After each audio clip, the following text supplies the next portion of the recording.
विज्ञान से जुड़ी नवीनतम वीडियो को देखने के लिए चैनल की सदस्यता लेना ना भूलें और विज्ञान से संबंधित सभी वीडियो पर जानकारी लेने के लिए बेल आइकन जरूर दबाएं।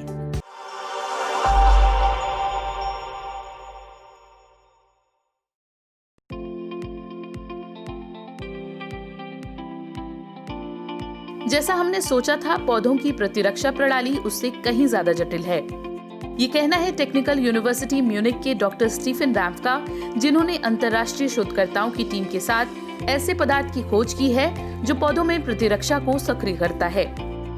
अभी तक वैज्ञानिक ये मान रहे थे कि मानव और पशुओं की तरह ही पौधों की कोशिकाएं जटिल मॉलिक्यूलर कंपाउंड जैसे कि बैक्टीरियल सेल वॉल के माध्यम से बैक्टीरिया की पहचान कर लेती हैं। विशेष रूप से लाइपोपॉलीसैकेराइड यानी कि LPS जैसा पदार्थ जो वसा और शर्करा के कणों से बना होता है, इसे ही प्रतिरक्षा प्रणाली को सक्रिय करने के लिए जिम्मेदार माना जा रहा था। लेकिन वर्ष 2015 में डॉक्टर स्टीफन रैम्फ और उनके दल ने receptor protein lipo oligosaccharide specific reduce elicitation यानी कि लोर की पहचान की।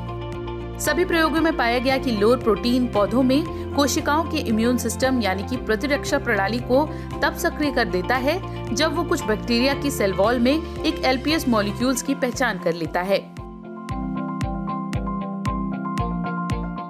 वैज्ञानिकों ने खोजे गए रिसेप्टर प्रोटीन का और भी बारीकी से अध्ययन किया।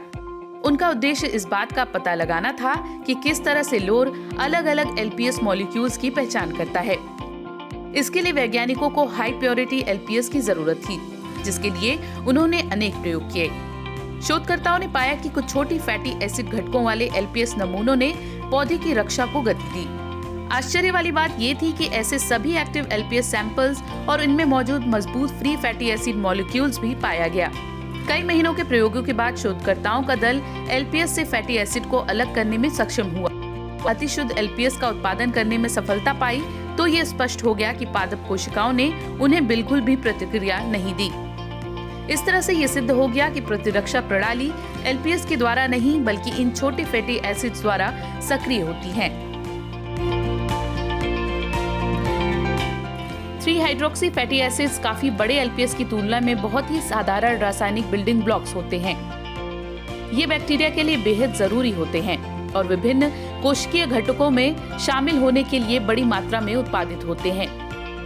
वैज्ञानिकों का मानना है कि पादप कोशिकाओं की बिल्डिंग ब्लॉक्स के द्वारा बैक्टीरिया की पहचान करने की ये रणनीति बेहद जटिल है। बैक्टीरिया को 3-हाइड्रोक्सी फैटी एसिड्स की आवश्यकता होती है, इसलिए पौधों की प्रतिरक्षा प्रणाली से बचकर नहीं निकल सकते।